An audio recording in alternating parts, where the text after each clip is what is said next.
All right, so this time we are diving into a true cultural phenomenon. Disney's The Lion King. Remember that feeling of watching it for the first time? Yeah. We're going beyond the nostalgia today. We've got excerpts from an article called The Lion King, Coming of Age in the Circle of Life. Yeah, Ready to go deeper than Hakuna Matata. absolutely.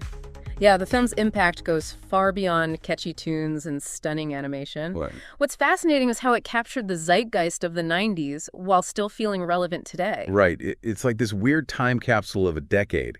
The article talks about The Lion King dropping in '94, right smack in the middle of this massive cultural shift. Yeah. What was going on then that the film seemed to tap into so well? Well, the 90s were this interesting blend of holding on to traditional values while simultaneously questioning everything. Okay. Think about the transition from the analog to the digital age, excitement for the new, uncertainty about what it meant for the familiar. Culturally, there were parallels. Simba's journey of self-discovery, questioning his place in the world, Mm-hmm.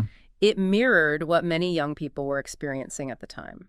It wasn't just about becoming king. It was about understanding his identity in a world that felt like it was changing by the minute. It's true, that whole feeling of figuring yourself out, just like Simba, definitely makes it resonate differently as an adult. I remember watching it as a kid and connecting to that feeling of searching for your place Right. and the circle of life itself. The article points out how it wasn't just about nature's cycle, but also about questioning authority, taking on responsibility. Yeah, Those themes were definitely swirling around in the 90s. exactly.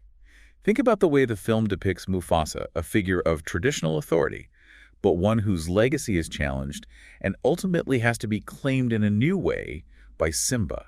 It reflects the way the decade grappled with legacy, the old versus the new, and forging your own path.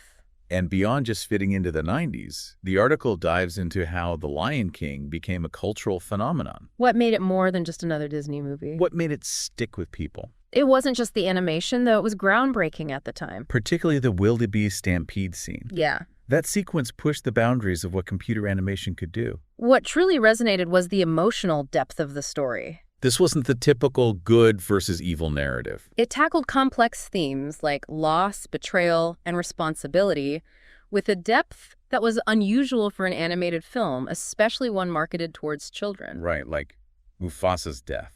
I remember that scene being a genuinely emotional experience as a kid. And it's stuck with me all these years later. Right. And it wasn't just about big dramatic moments. Remember that scene with Simba looking at the stars, searching for his father?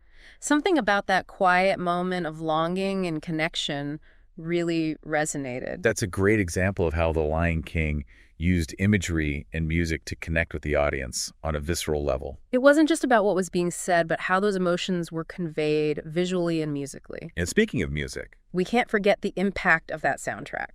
Elton John and Tim Rice created something truly special. Circle of Life, Can You Feel the Love Tonight? These songs weren't just catchy, they became instantly iconic. And helped solidify the film's place in pop culture. I can still remember wearing out my Lion King cassette tape. But it wasn't just the music on its own.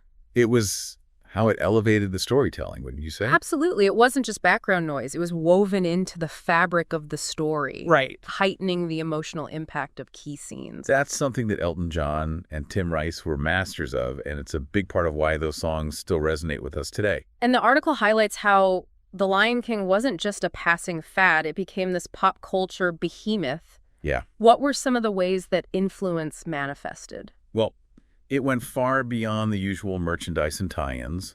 Of course, there were toys and clothes, but The Lion King also had a huge impact on theater. The Broadway adaptation took everything that made the film special, the music, the characters, the emotional core, and translated it into this incredibly powerful theatrical experience. The puppets, the costumes, the sheer scale of it all, it's a testament to the enduring power of the story. Yeah, it's mind-blowing to think that a story about lions in Africa could resonate so deeply with people across the globe. What do you think is at the heart of that universal appeal? At its core, The Lion King is a coming-of-age story. Okay.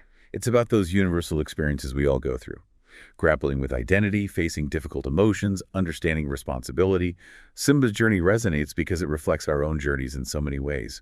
We've all felt that uncertainty, that desire to find our place in the world. And it wasn't afraid to get real about the tough stuff, too. Like we were saying, Mufasa's death was a huge moment. But the film also dealt with betrayal, guilt, the pressure to live up to expectations. These are heavy themes, especially for a film marketed towards younger audiences. And yet it handled those themes with such grace and sensitivity. It didn't shy away from the difficult realities of life, but it also offered hope and ultimately redemption.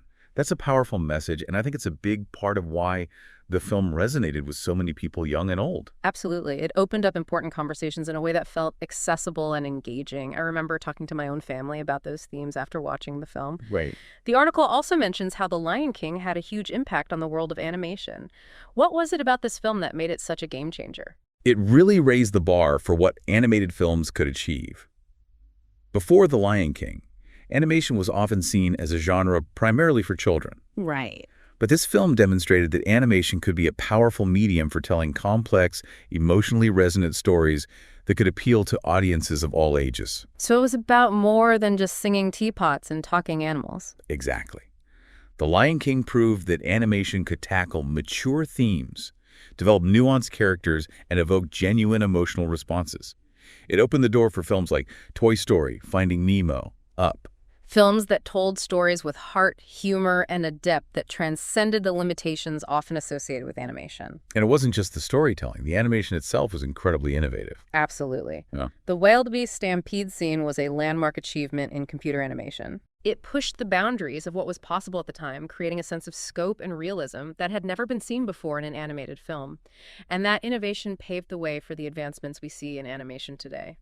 It's amazing to think that something as technically complex as that wildebeest stampede was used to tell such a powerful, emotional story. And speaking of pushing boundaries, the film also incorporated elements of African culture and folklore in a way that felt really authentic and respectful. That's a really important point. The filmmakers didn't just appropriate African culture for aesthetic purposes. They worked with cultural consultants to ensure accuracy and respect, and that authenticity shines through in the music, the costumes, the characters themselves. It's a big part of what gives the film its unique flavor and universal appeal. So we've talked about the emotional impact, the cultural influence, the animation, the music. The Lion King really did have it all.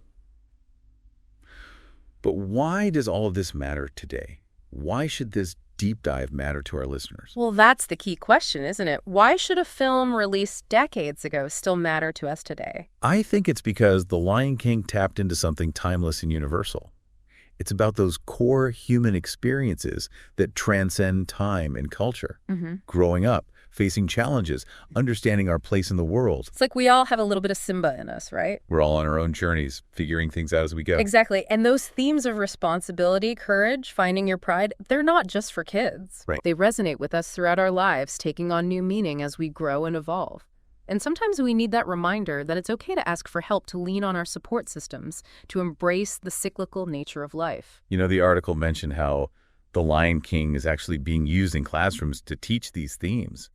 It's amazing to think that a film can be both entertaining and educational, even decades later. Absolutely. And it speaks to the power of story. The Lion King provides a framework for discussing complex emotions, ethical dilemmas, even philosophical concepts in a way that's engaging and accessible. Which makes you wonder, what can we as adults still learn from Simba's journey? It's not just a kid's movie, after all. You're absolutely right. Think about Simba's arc. He goes from a carefree cub to a reluctant leader to ultimately embracing his responsibility as king. That journey of self-discovery, of facing your fears and stepping into your potential.